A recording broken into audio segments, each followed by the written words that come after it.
I love it when you don't have to call your mom because your mom is right here. Because you're here. Yeah, that's good. I love it. It's good. Okay. It's a special episode. Such a special episode. We have a lot to talk about. We do. Life has been super, super crazy. Where do you want to start? You start. Okay, well, we haven't seen each other for a while because... Oh, well, that's not true. They lie. I'm like, wait, did we see each other? Oh, we saw each other last week. Last week and this and week. Sunday. Right, okay, good. And yesterday. And yesterday. Oh my gosh, We I'm see such each a other a lucky bunch. mom because we see each other a lot. So my favorite part of the WNBA playoffs is the New York Liberty are the number 1 seed. They're the best team in the league right now. And the playoffs started, so they are hosting a lot of home games. And selfishly, as a mother that gets to see her son when she's in New York, I love that because I get to be here and get to go to games and BYU. Mm-hmm. So WNBA playoffs have been super fun. First round, a lot of drama. Yeah. You got to watch some of the first round. What was your impression? The Liberty looked good. I am frustrated that the Aces and the Liberty are in the first round. Second round, but Or, yes. I mean, second round. Sorry, second round. So early. I don't like that they're so early. I immediately just jumped in that they're so early. Yeah, It's messing my whole timeline of the games. Because it feels like it should be the finals, right? It feels like a final. Yeah, I don't disagree with you. The Aces finished in 4th place this year. They had some injury issues. Chelsea Gray has been out with an injury.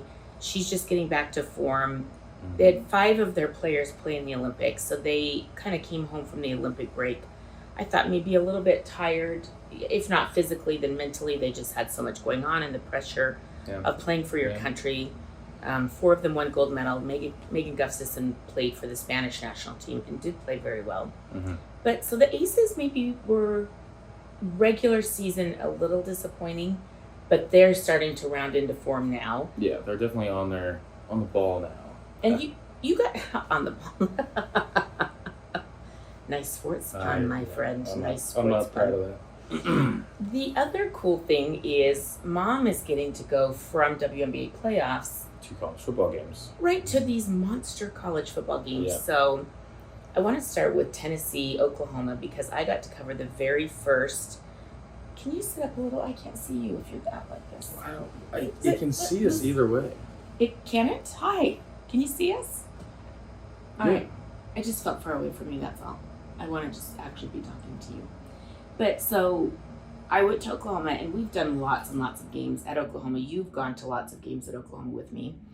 And it was really fun. I got to take the team, like Nick Saban, Pat McAfee, Jess Sims, and I organized the softball so they could go over and hit pitches. Oh, I did see that. Yeah. Did you see that? Yeah. And it was so funny because I don't know if people in the real world have a great enough respect for how hard it is to hit a softball when they're pitching real speed. So we had them throw front toss, just kind of stuff, like batting practice type front toss to Coach Saban. Dude was slamming it. Did you see him? Yeah. He's an athlete. Well, of course. How do you think you become like the best college football coach of all time? You got to play a little bit. Yeah, he did play. He was a good something. defensive back in college. Yeah. And he's a good Gotta be an golfer. athlete. And that's why. Oh, he's a golfer. It's a similar... A natural swing and The torque. swing, yeah. And he's super competitive, as evidenced by him being. I do believe he's the greatest college coach. the college football coach of all time. I agree. There's no... I don't think there's any. I don't think you can even... What, Dabo Swinney? No, I was thinking more old school, like Bear Bryant, Bobby Bowden. Bear Bryant is Joe Paterno. historically great. Oh, Joe Paterno. You met him many times. Yeah. Do you remember you came with me to meetings and sat in his office? I fell asleep.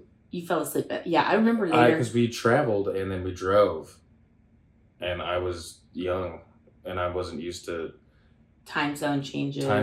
And then also you're not good at just like keeping yourself awake, and just like the mental fortitude of being like, stay awake is not really with you. So when you're tired, you're just like, oh no. I think I do remember chastising you a little bit, like... Because I fell asleep in front of Joe Paterno. You just fell asleep in front of Coach Paterno. Yeah. Look alive. I mean, I think that's If anything, that's better, you know? It's like you were very comfortable. In hindsight, I think that makes the story better. Yes. So anyway, you have been around some of the greatest coaches of all time. Yeah. Lavelle Edwards loved you. Yeah. I remember he and his wife Patty bought you stuffed animals, and they loved you. You were very, very young when I was doing BYU games, and they were so good to you. Yeah. I can't remember if you ever met Bobby Bowden. Did you meet Bobby? You did. Boston College. I brought you to Boston College with me. We were doing a game over Thanksgiving weekend in Boston College, or the week before Thanksgiving. Florida State at Boston College, and you met him in the lobby of the hotel. Oh. We were staying in their same hotel. Those were the years when you were a raging brat. You were 12 years old, and you did not want to do anything that trip. And I just remember being like, what a brat. Do you remember this? I do. And you wouldn't leave the hotel. And I was like, let's go to the JFK library. Let's go look at the boats, or let's go do something in Boston. We're in one of the most historic cities. Yes. We'll paint you in a good light. I was a brat. But anyway, I digress. So that was really fun. Took Coach Saban to hit softballs, and then the game was really great. And the Oklahoma Sooners have this tradition where the schooner is a wagon with two horses, Boomer and Sooner. Yeah. And Mom got to ride in the wagon for the first time in my life. You rode on the wagon. How was it? Was it scary? It was scary because I have rickety? It's rickety. Yeah. I have seen the wagon tip at times. But they've put bigger wheelbase on the wagon, and so I felt it's safe. Safer now. Yeah, and the young man who was doing the horses, what I didn't realize is they have all these commands. Like, he's constantly saying all these, he's got reins, and he is constantly saying all these commands to the ponies. Stay, Well, they're horses, right? Yeah, but they're little ponies. So they're not, because those are different things. Well, they're horses, but yeah, ponies are just a smaller horse. But anyway. Yeah. Is it pony? Okay, that's it. Sorry. Yeah, we're not going down the pony. We're not going to go down the pony rabbit hole. Yeah. No. So anyway, it was so fun. But I've grown up my whole life seeing the schooner as soon as they score run out on the field, and so just to get to be part of that iconic tradition, I thought was pretty cool. I thought it was good. Has there been anything that you were a kid and you were like, one day I'm gonna, other than be Will Smith, anything else that you wanted to do? Not necessarily in sports. Maybe this is gonna get me in trouble with college football people because I don't know it. The Cannons in Boston. The Cannons in Boston. It's a young memory, and I haven't kept up with it. But I remember they would fire cannons. Oh yeah, there's a few different schools that do that. So has that gone that? Because the first time I experienced it was at Boston College, and they were shooting cannons. I actually don't remember that. The alleged brat trip. Right, the alleged brat trip. They were. I remember. I just want to. You know what? Any college football game, I would love to fire the cannon at the college football game. Okay, there are plenty of places. Because now I'm realizing, there's a bunch of places that do it. The first time I experienced it was at Boston College. Yeah, that could have been true. I don't remember that. But anyway, okay, fire the cannons. Let's see if we can't get fire some cannons at a college football game. I feel like that'd be fun. Also, call a play. I would love to call a play. If there's any coaches out there that you're just like really good, and you're going to be beating a team by a lot, and I'm in the stand, I'm there. I'll call a play. Honey, do you? Oh, you played high school football. Yeah, I played football. I know how to play football. Do you even know a play to call? This is why your memories, when you're like, you were being a brat, I'm like, you don't know. I have a vivid memory of you being a brat on that trip. But you don't have a vivid memory of my high school playing college for 4 years. You played for 2 years. I played for 4 years because I also played before high school. Oh, yeah. I played for a long time. You don't even know. I do know that when you were playing high school football, it was really hard for me to not say anything to the coaches because you were a big kid, but you weren't like a husky kid. And they put you on the offensive line for one season. And I was like, it was all I can say. And that actually brings up a good topic about parents and coaches of youth leagues. So yeah, leave them alone. Leave the coaches alone. Leave the coach alone. It's not the end of the world. You don't, just because you like the sport, or unless you're Nick Saban's kid, and like he's they're playing and he's at the game watching, and he should be able to say something because he's good at it. Right. You're not good at it. You're just somebody's You're the dad. parent. Yeah. Like, you do your job. They're doing their job. Just let them do their job. So I think it's a really interesting thing of like, at what age should parents stop kind of sticking up for their kid or putting their nose in? Never. No. Not sticking up. I'll always stick up for you. Yeah, I was going to say. No, it's more like being involved, because I hear horror stories all the time from college coaches. Yeah. You know, their kids are 18 to 22, and the parents are calling the college coaches. I had a football coach, I remember this distinctly, Ryan Day at the University of Ohio State. Ohio State University, I guess. Yeah. Ohio State University. He was saying that a parent called him because they didn't like his press conference, that they didn't talk enough. He did not talk enough in his press conference about their son, and the parents called him to complain. Like, that's the level that we are talking about, of parents micromanaging in college. So I mean, yeah, we talked about this a little bit before, but you gotta let the kids figure some stuff out on be worth talking about. Like, if he's not getting talked about, talk to him and be like, hey, you gotta do more. You're not getting any play. Nobody knows who you are. Like, you have to coach the kid himself. You can't come at the coach. The coach is talking about what matters. Yeah, I remember a coach telling me once that they had the number one recruit in the country. That player was not doing well and not getting a lot of playing time. And the dad called and was complaining about the playing time. And this coach said, you're not in practice. You don't see what's happening in practice. You have an idea of what your child is doing, and that's not what's happening in our practices. Yeah. So this coach sent the dad the practice footage, and the dad saw how their child was doing in practice and said, you'll never hear from me again. Yeah. So I had an embarrassing situation. Do you remember this situation in college, when you were in college and I called a teacher, or I emailed a teacher? And do you remember this? Yeah, I do. That's the last time I've ever interceded on your behalf with an adult. Yes. So he had to take a class to get his degree. One class left, and the counselors had kind of botched your class schedule, and so I'll give them. Gypsy was her name. She was a delight. She helped me. My counselor was a delight. But anyway, you get done with what should have been your degree, and they find out you have one class left. Yes. So you had to go an entire semester, take one class to get your degree. Yeah. And so this one class starts, and I call you that night, and I'm like, hey, how was class? Yeah. Now you pick up the story. So what had happened was, it was a satellite class. So she was already set, like, zooming in. It was before Zoom, but she was zooming in to the classroom. She was in, what was it called? Where's Utah State? Logan. She was in Logan. I went to Price, but she was in Logan. She was in Logan, and she was zooming in, and then Utah State had like a little satellite and you kids would place go sit in that the class. you could go to. And so since I wasn't at school anymore, I had to find in Salt Lake City their satellite location. And the way that it was written in the email for the location was confusing. And so I went to the wrong place and drove around the wrong place for like 20 minutes. And I was I was late. I was past the class.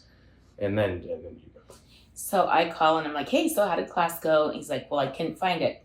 And I hit the roof because it's this one class we've set up our entire life for you to stay and go to this one class to get your degree. That's also not true. We didn't set up our life for me to go to this class. Yes, because I was living in California. You know what? Let's talk about this. Because no, you had a house.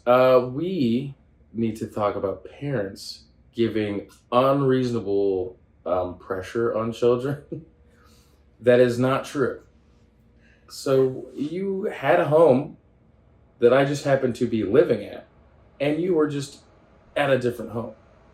That has no pressure on me. I made my life around you. You were gone. You were off doing your own thing. That's an unfair thing to say to somebody who got lost. Anyway. And could just go to another... There was a class the next week. Well, I got upset, is the long story short. And for reasons I won't go into, you had to stay at this house that I had intended to rent out to other people for income, honey. There were reasons that it was upsetting. Anyway, this isn't good. No, this is great. podcasting. This is great podcast. This is what people want to hear. Well, anyway, so I got just, upset. I got upset that you'd missed the class, and I am firing off this email to the professor. This is unacceptable. We planned this whole thing around him being here to take this one class, and he can't even get into the classroom, and I was mad. And I got this very sternly worded email back, and the professor was right. I was completely inappropriate. And she said, well, everyone else was in class except for your child. So you should be having this conversation with your child. She did handle it very well. And I'll never forget the shame that I felt for just assuming that it was someone else's fault. And I do think this happens a lot, is we just coddle our children and think our children can do no wrong. And then like, well, surely it's their fault, and just got so upset. So anyway, I have never... You yelled at me for a long time before you sent that email. So this coddling that you're talking about is fictional. Fictional this coddling. Is a fictional coddling. That whole experience, I don't know why we're talking about this on the podcast, but this is good because it's for parents. It's for parents and their children. And I think sometimes you remember things wrong. And we like to make ourselves the hero in certain stories. No, and sometimes there's only villains. And the real hero was a very kind statistics professor that was just off doing her own thing miles away. And that's what I'm saying, honey. And the villains, Tweedledee and Tweedledum, were just off having Rosencrantz and Guildenstern were off having their dumb little side quests. You were Tweedledee and I was Tweedledum. No, I was Tweedledum. I couldn't find it. You couldn't find it. Using Google Maps. Google Maps. Being generous. It was confused. It said it was on the wrong side of the street, and it was on State Street. And so when you can't see. I don't need to know it's not important. Anyway, I'm just saying I felt like I was the villain. So long torturous story short. This is a good podcast. I have not interceded on your behalf for anything since then. Nope, you did in acting school as well. What did I do in acting school? We'll talk about it off podcast, but you definitely... I have no memory of that. Yeah, you yelled at them too. What? Yeah. Yell is a strong term. It was a very strong word email. Okay, well, we'll have to talk about that later. We'll talk about that later. I really don't. That's not important. You've interceded at a second time. Okay, but there was interceding with me as well in that situation, which I think is let's not call it heroic. The good thing that you did was that you got mad at both parties, which I think is a thing that's missing from a lot of kids now. Is it's not both parties getting yelled at. I didn't assume that you had done no wrong. No, you assumed that I had done so wrong that you also needed to be mad at them. Oh. Okay. I was in the wrong so much that not only was I wrong, they were also wrong. They have gotten some of my wrongness on them. Right. And so they need to be corrected, which is better than just being them. Okay, well, anyway, what I'm saying is... I think that's a good thing. I'm not proud of that. I'm not proud of either of those circumstances. That I think that when you're 18 years old, and in that case you were probably 20 years old, you should be able to battle your own battles, and you should be able to figure out your own stuff. Yeah. And I think that a lot of parents continue to fight their kids' battles, and the result of that is then their kids don't know how to fight their own butt. Yeah. Do you feel like you're able to resolve things and be resilient and problem solve? Yes, I do. Sometimes I think we. What? You give me a little nudge. I'm just cuddling. I can resolve stuff. I sometimes, like you, I get a little hot. We come in a little hot, and then next thing you know, it's after the event, and you're like, I probably shouldn't have yelled at that person. Oh, you yell at people? Not a lot. I can get a little testy, a little hot. But so we're a very emotional. Here's what I'll say. I would say. I'm a true Gemini. We're both Gemini. Yeah. And I feel like I am black and white. It takes me forever to get mad. And then when you're mad. But once I'm mad, I'm just too mad. but it takes a lot to get me there. So that's what I would say about that. Which I sometimes I'm like, maybe it's better to just be a little stern up front about like boundary setting. Yeah, I think that's what I lack is Yeah. I don't like confrontation, and So I you're don't like, want I can to. put up with this, and then I can I put just up with put up this. with it, put up with it, Yeah. put up with it, and then I blow.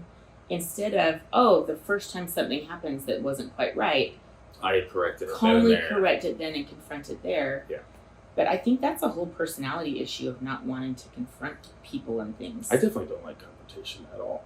I don't either. I hate it. I hate it. And people who like it seem like they suck. So I don't want to be like people it. who like confrontation. Yeah. But confrontation So has a it's- bad connotation Well, but where it's, it makes yeah. it seem like you have to be disagreeable to confront things. Yeah. But I think in the situation of kids or parents, if you early on say, "Hey, this isn't what I understood," or "Hey, we weren't able to find the class. What's happening?" Yeah. Instead of going from 0 to 16, ramping up and being very angry. Yeah. I think there's just a healthier way to talk to people.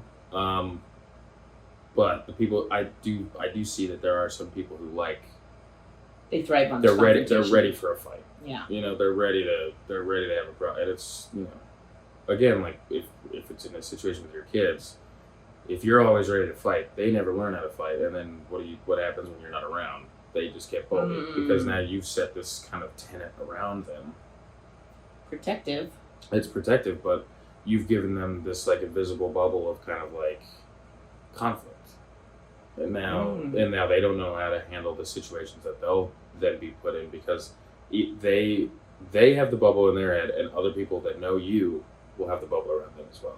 Oh, And so now interesting. you're meeting, these two things are going to meet constantly, and they're going to be they're not having a healthy relationship with conflict anymore because of you, and people will not have a healthy reaction to them. And it's I think you're on this. I think that's a really good point because how many times have you heard people say like, "Oh, they're difficult parents," or "Oh, you don't want to deal with the so and so's." I remember Gino Auriemma, the legendary coach at UConn, who's won 11 national championships. He's We love maybe Gino. one of the greatest coaches of all time as well. Absolutely. He's Put probably him right up there. He might be better. He's probably going to Different pass. He's probably going to pass Tara Vanderveer this year for the winningest college basketball coach of all time. She passed Mike Krzyzewski.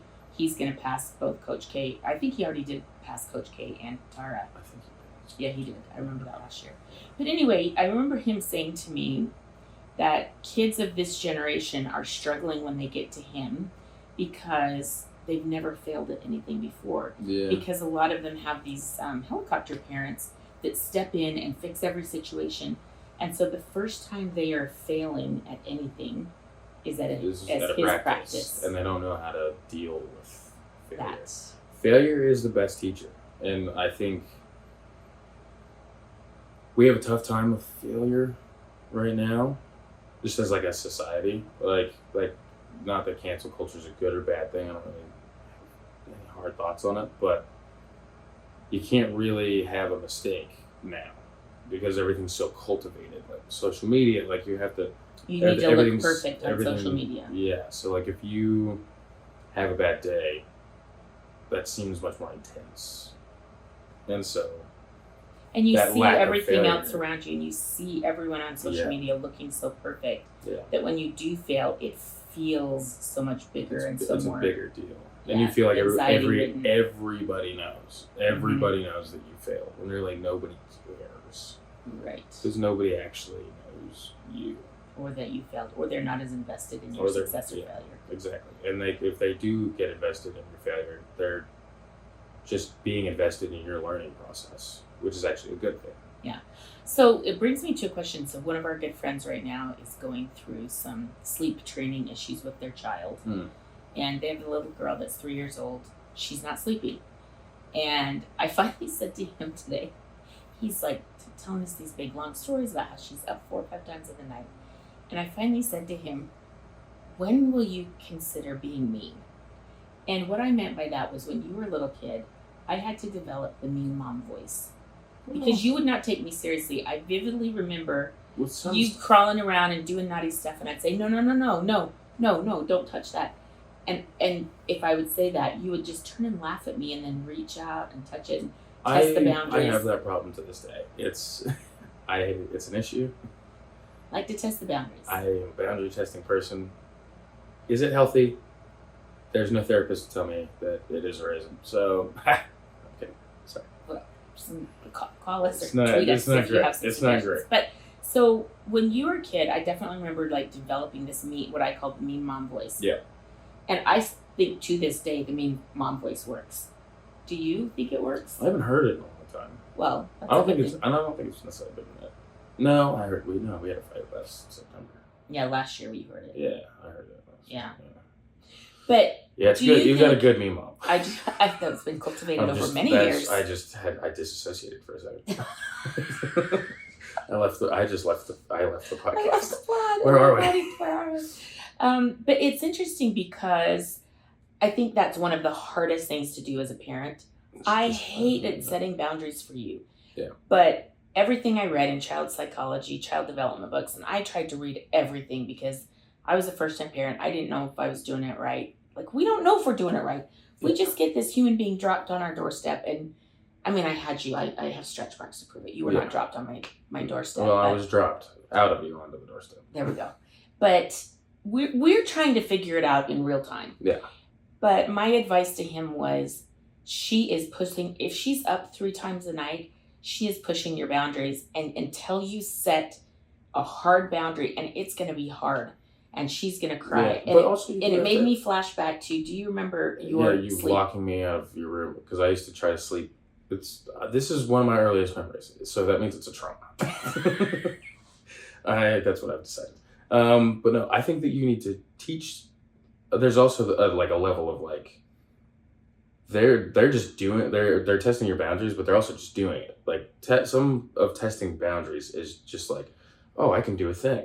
Reacting. You know, right. like, oh, I don't have to go away. Sleep is weird. I don't have to just go away for a couple hours. I can stay stay be here. involved. And that's nothing. I don't want to do nothing.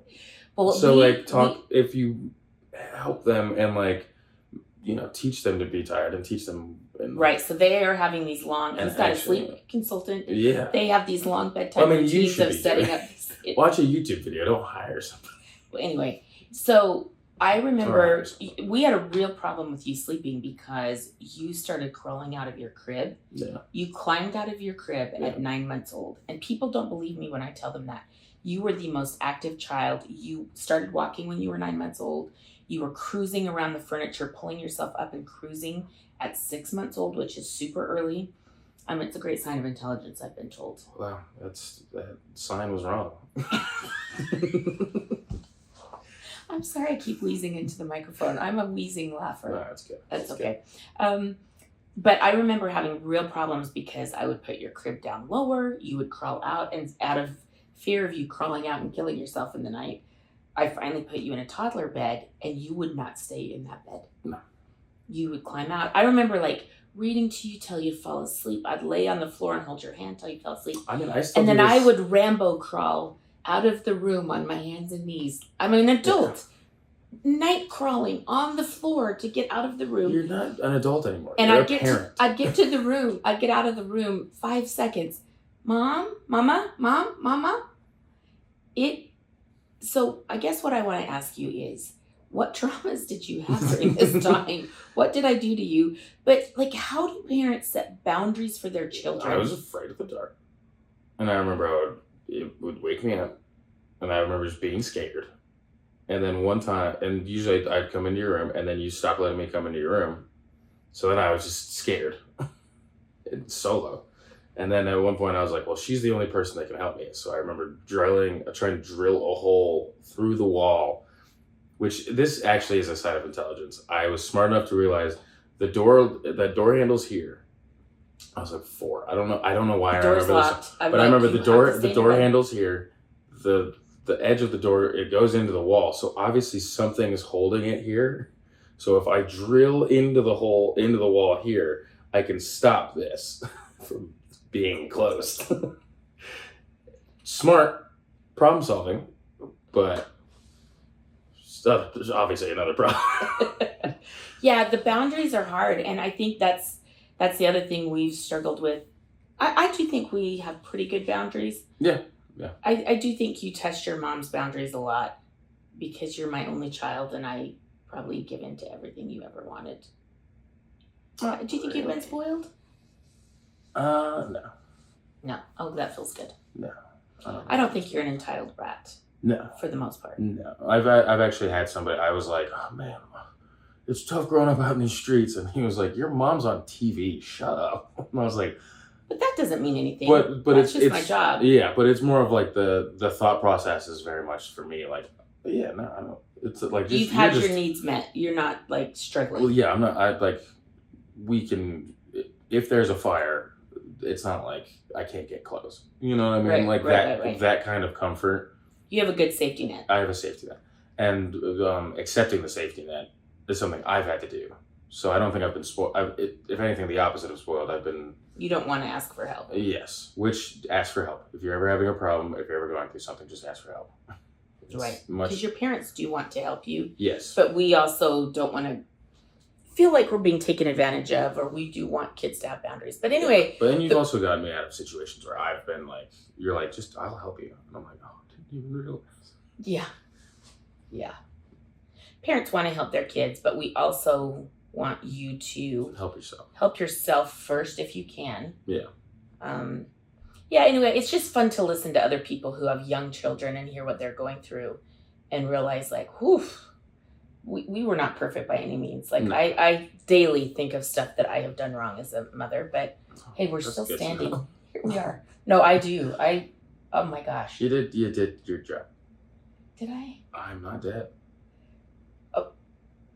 That's a start. You're safe. I think that's I'm safe and healthy, and I have a job. No, it's more so. Are you a happy, well-rounded, confident person? For the most part, yeah. Confidence comes and goes. I do think you're super pleasant. Everyone that ever meets you is like, he's such a lovely person. So that makes me feel happy. That's a win. That's a win. See, so the bedtime, nighttime rituals that I lock you out of the room or tried to force you to stay in your toddler bed. It just becomes a funny story. It's also having time as an adult to like look at memories of your childhood and be like, they were trying their best. Right. My emotional reaction to that can not go away, but if I acknowledge it and understand they were like, you were trying your best, nothing bad happened. So that emotion that is like kind of in my head can lessen and like be less loud because it's not fair, it's not real, and it's gone. So like let it. I do have my last setting boundaries story, and then we'll move on. This was the hardest boundary I ever set for you, and it hurt my feelings, I think, more than it hurt yours. So you were struggling to get your homework done, and I think you were in about 5th or 6th grade. So you're old enough to know better.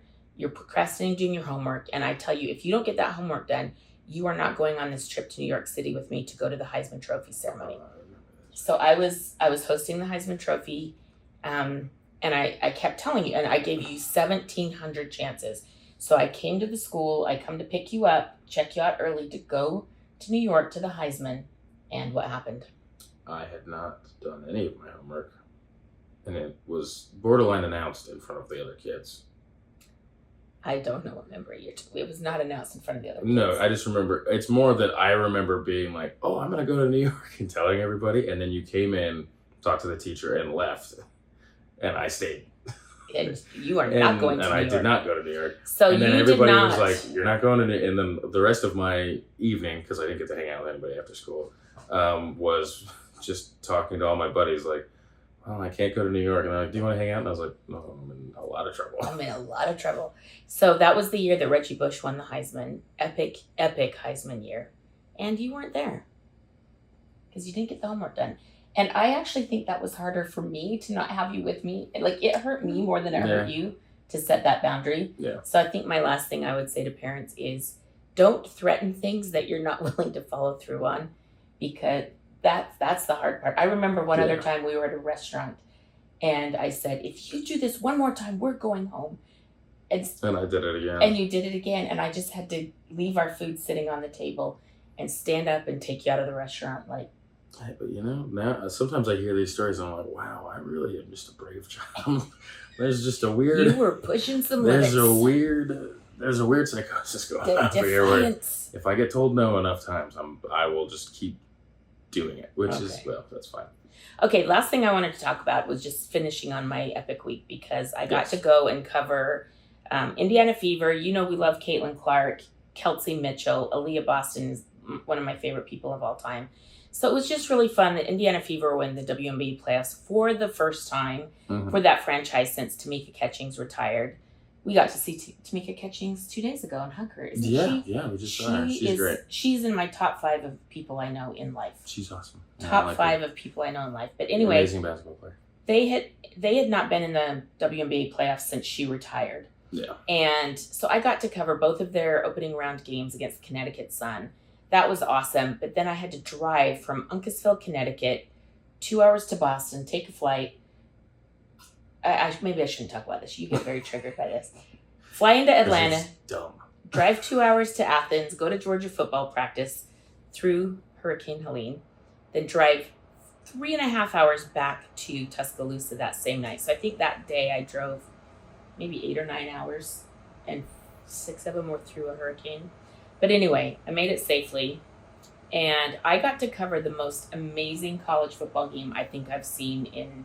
I mean, this is my 29th year on the college football sideline. What's my guy's name? Ryan Williams. I keep wanting to call him Kevin. Kevin Williamson is the writer of Scream.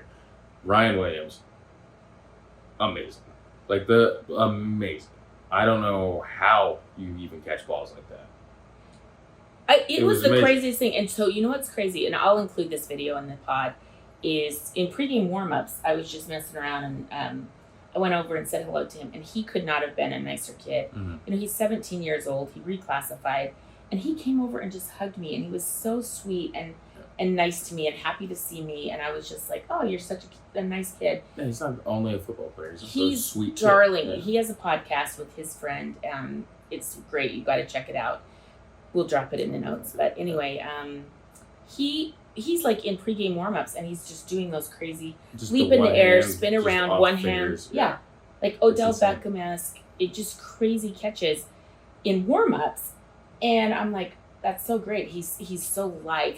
He's light on his feet. He jumps well. He runs well. He has this kinesthetic awareness of where his body is at all times. Yeah. And sure enough, they're up 30-7. Georgia comes storming back, and I do want to give those Georgia players a great shout out because I'm not sure I have seen a more resilient reaction. Speaking of resilience and problem solving, those Georgia kids were exhausted. They could have quit. They could have given up, and they worked so hard. I was really impressed with the resilience of the Georgia football team, but they take the lead, and it's like 2 minutes left in the game, and it looks like it's over. I think there was like 1 minute, 20 seconds left. And Alabama gets the ball back. Jalen Milroe, who you would love him. I don't think you've met him. I don't think so. Did you meet him at the Rose Bowl last year when you came to the Rose Bowl with me? Alabama's quarterback? No. Okay. I didn't meet him. You saw him, but you haven't talked with him. Okay. Yeah. Anyway, he comes out and he, first play, throws a 75-yard touchdown to... My man Ryan. And it's not just a touchdown. It's a bobbling spin move. Spin again. I've juked like 3 guys or something. It was crazy. I've never seen anything like it. It was amazing. And just the highs and lows, the roller coaster, the up and down of that It's game. why football's the best. It's why football's the best. Yeah. And then your mother got in the car, drove 3 hours in the middle of the night to Atlanta, slept for 2 hours, flew to New York, and I got to cover the first playoff game for the WNBA, Las Vegas Aces at New York Liberty. Yeah. Another epic game. It was a great game. Great game. But you're going to sleep at some point this week. I did. I slept in Monday. You slept earlier. But I love you, Mom.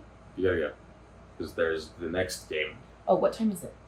Oh my gosh, I do have to go. Goodbye. But thank you. I love you. Thanks for joining us on the podcast this week. And I'm glad you didn't have to call your mom because we're here together. Love you, honey. Bye. Make sure you call your mom. Bye. Oh, crap. I got to go.